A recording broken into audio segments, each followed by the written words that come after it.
The Canadian government has made some positive changes to make it a lot easier for immigrants who are interested in moving to Canada in 2024.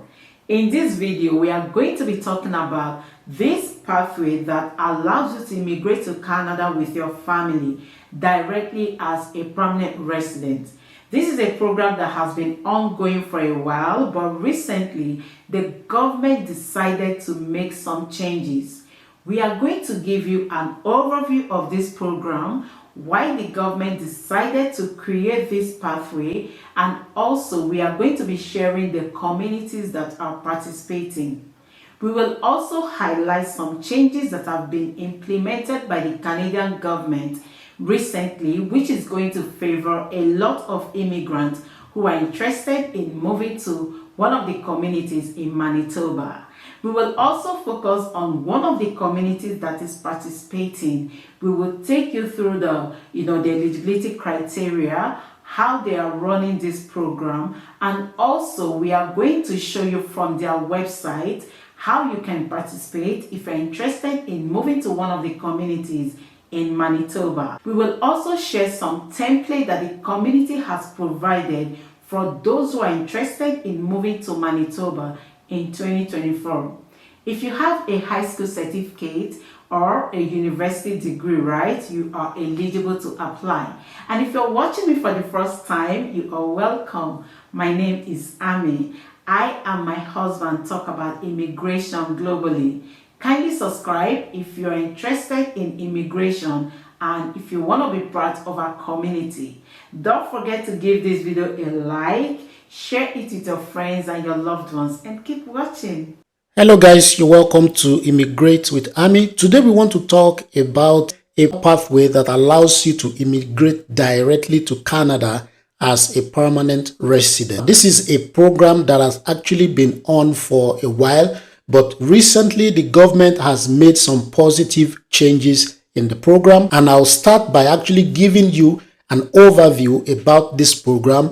I'll also be highlighting to you the change that the community has provided for your use in case you are interested in applying as a permanent resident in such communities. So guys, we are talking about the Rural Northern Immigration Program, and currently this is still in the pilot phase, meaning that the government is still test running to see the effect on the overall economy of Canada. But the good thing is that this is a valid pathway that many people are actually following to become permanent resident of Canada. Now, just to give you some information about this program, currently there are 11 different communities that are participating in this program, and those 11 communities are scattered across different provinces. Okay, so we have communities, for example, in Alberta, in Manitoba, in Ontario, and so on and so forth, and each of these communities are actually participating because they have identified some labor shortages in those communities, and the government has given like the license or the approval to those communities to run their own permanent residency pathway to attract people, to attract international skilled workers to come and work in those communities. So just to give you an idea of communities that are participating, so we have North Bay, we have Sudbury, we have Timmins, Sault Ste. Marie, Thunder Bay. All of these 5 communities are in Ontario, and we have Brandon in Manitoba, we have Altona or Rhineland also in Manitoba, we have Moose Jaw in Saskatchewan, we have Claresham in Alberta, Vernon in British Columbia, and then we have West Kootenay, which is also in British Columbia. Okay, so all of these 11 different communities are actually participating in the Rural Northern Immigration Pilot Program. Now, to continue, I'm going to quote the former Immigration Minister of Canada. He said, and I quote, "Rural and northern communities face unique economic and demographic challenges, and the expansion of Rural Northern Immigration Pilot announced today makes it that much easier for communities to fill their critical labor market needs. They also expand community boundaries so that employers in remote areas can access the program, helping to support economic development and growth in smaller communities across the country. I'll also continue by sharing with you the positive changes that has been implemented by the government of Canada just to ensure that this program has an overall success. The first change that they've implemented is that they have increased the geographical boundary of the communities that are participating. Now, this is very important because there were a lot of employers who were located outside of the boundaries that they set previously for this program, but they increased the boundaries so that those employers can also be included in the program. The second change that they have made is that they have expanded the range of applicable jobs. So there are certain job categories that were not actually part of this program, and if you get a job in those categories, you won't be eligible. But now they've added so many more job categories, and you have a lot of options that you can explore if you want to participate in this program. The third change that they have implemented is that they have increased the timeline of the pilot program. So currently, the pilot program that is being run now will end in August 2024. So up until August 2024, the program will continue to run successfully, and after August 2024, the government will decide if they want to make it a permanent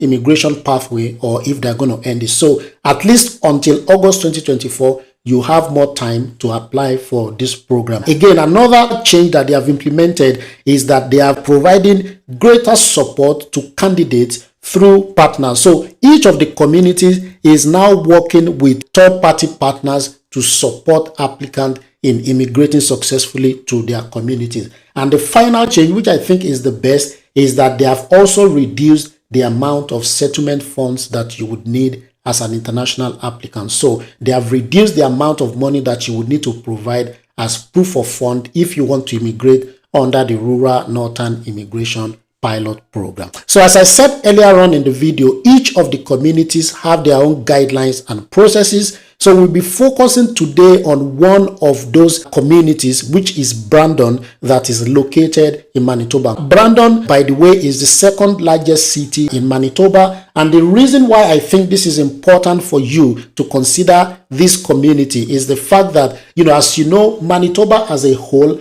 is one of the most successful provinces that has been running provincial immigration programs. Okay, so they are very successful at it. One of the major goals of the government of Manitoba that they are focusing on this year is to ensure that they include other communities outside of Winnipeg, which is the capital. So a lot of immigrants are actually targeting the capital city, Winnipeg, but the government is focusing on other areas of Manitoba outside of Winnipeg. So Brandon is a separate city outside of Winnipeg, and this is also like a priority for the government. So you actually stand a good chance if you want to explore this Rural Northern Immigration Pilot under the Brandon Community Pathway.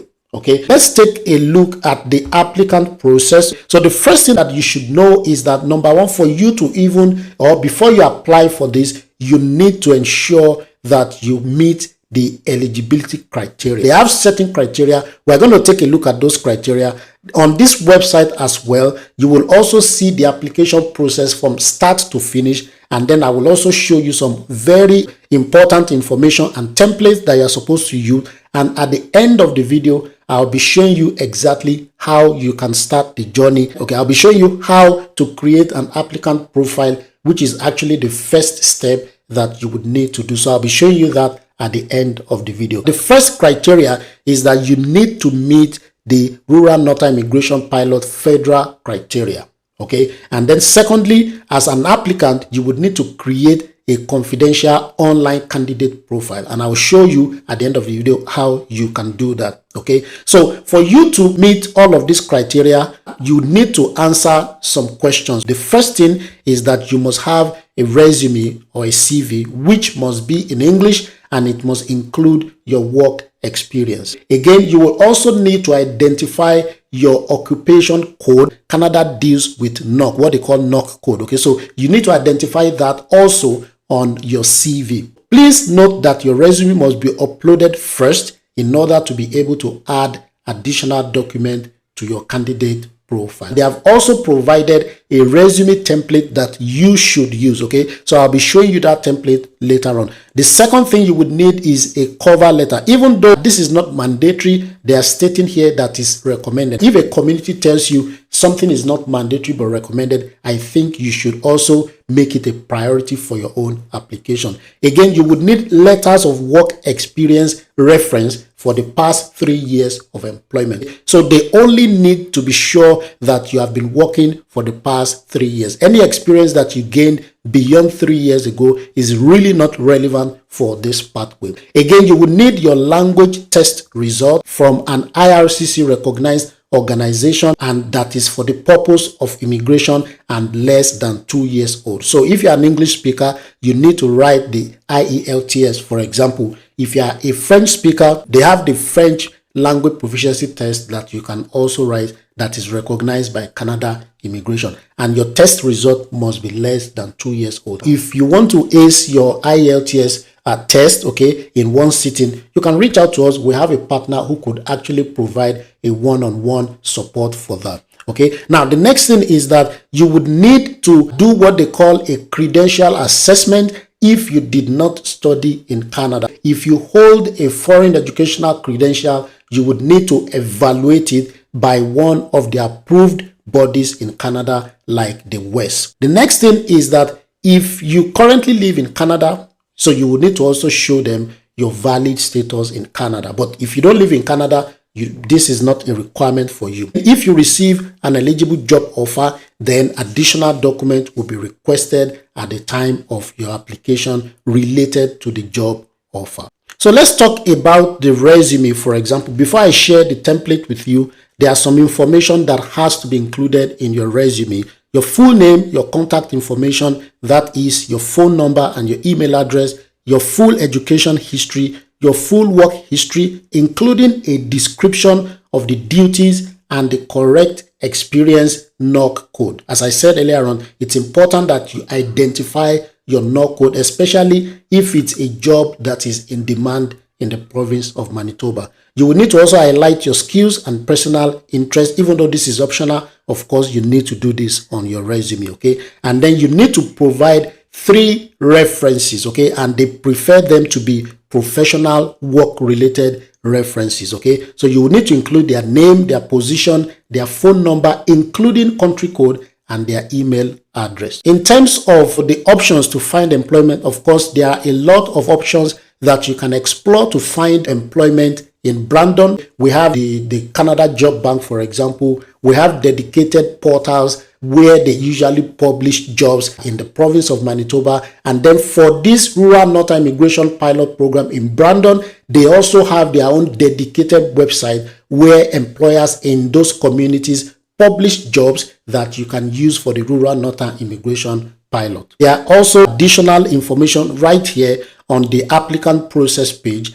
that you can read up, or that you can do your research on to understand the full process for applying as a permanent resident. But as an international applicant, what I have shared with you so far are the information that are relevant for you. Let's move on to the reference letter and what should be included in the employer reference letter that you would need to upload in your applicant profile page. Okay, so first, it must include your name. The name should be as it is in your passport or your ID document. It should also include the specific period of employment. So when you started and when you finished work with that previous employer. It should have a description of your main responsibilities and duties. It should also have the corresponding NOC code. Your total annual salary and benefits must be listed on the reference letter. The number of hours you worked per week. So for example, if you are working full-time in a place like Nigeria, we assume you work from 8 a.m. to 5 p.m. You can calculate the number of hours. If you work 5 days in a week, multiply it by 5 and then multiply it by 4. That gives you the number of hours that you have been working, on a monthly basis. Okay. If you want to do it per week, so if you work 8 hours per day, 5 days a week, that is 40 hours per week. So that needs to be listed on the reference letter. Again, your employer's name, the signature, the full address, the telephone number, and email address must be listed on the reference letter. And the reference letter must be printed on the company letterhead, and it must include the name, the title, and the signature of the immediate supervisor or the personnel officer or the HR officer at the company. So all of this information must be visible in the reference letter that you'll be providing for the purpose of your candidate profile. For your resume, they have, out of their own generosity, they have provided a template that you can download, and after downloading it, you can just edit it and put your own information. So I'm showing you here how your resume should look like if you want to apply for the Rural Northern Immigration Pilot under the Brandon Community Pathway. So your first name, your last name, and then on the right hand side, your contact details. So your phone number, your email address, your LinkedIn profile. If you want to, showcase your portfolio, your blog, your Twitter, you should also, put it there. Then after that, you would need to write like a career objective or a summary of what makes you stand out. Okay. Again, after that, you would need to list out your skills, your work experience, and you can see how they have structured it here, your education, and then some other activities that are extras that you would love to showcase. So like your publications, certifications, languages, and any other useful information. And then finally, you would need to include the names of 3 people who will act as reference providers for you. You need to list them here. So it should include their first name, last name, their title, the company name, the phone number, and the email for each of the 3 reference providers. Finally, let's take a look at how you can start to create your candidate profile. Okay, so this is the page, or this is the link where you would need to access to create your candidate profile. If you don't create a candidate profile, you cannot have access to see the eligible jobs that are open, and you will not be able to apply for any job. For you to start, there are 5 questions that you would need to answer before you can create your profile. The first one is, do you believe you will be able to achieve the required language test score? Of course, you should. You should say yes, because that is a mandatory requirement. So all you have to do is to click yes here.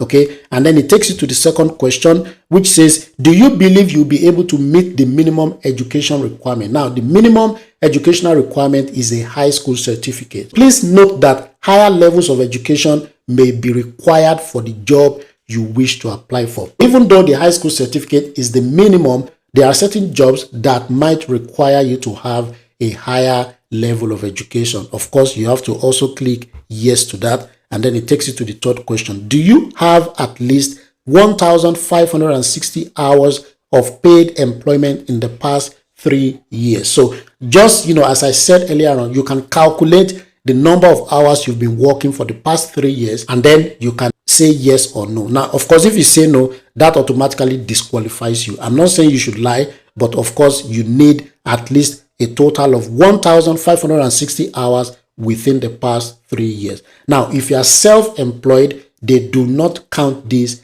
as paid hours of employment. Okay, so that will not be eligible. Moving on to the fourth question, are you legally working in Canada for wages? If you're an international applicant, of course, you need to answer no to this.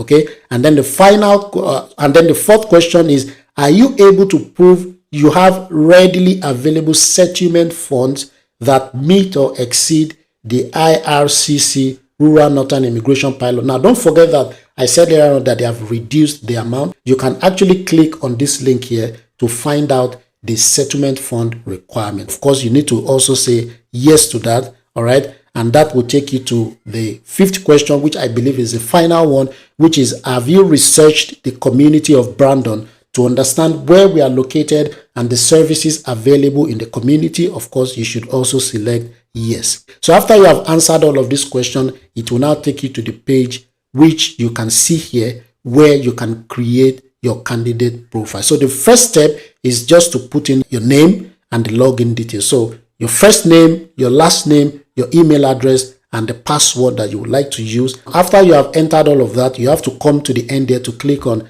I have read, understood my right, and agreed to the above privacy policy. If you click on continue, then it takes you to the next steps where you can fill in all of your details and then start attaching the relevant documentation. So guys, In a nutshell, this is how you can take advantage of this opportunity that is provided to you under the Rural Northern Immigration Pilot Program, especially for the Brandon Community Pathway to immigrate as a permanent resident to Canada. Now, if you need some kind of personalized support, you can request for a one-on-one consultation. The link is in the video description, and Ammy will be able to provide some personalized support to you. The link for this community program is on the video description. Make sure you check it out. Please do your own independent research. Read all of the information that is there before you start your application. It's always a pleasure speaking with you guys. Have a lovely day.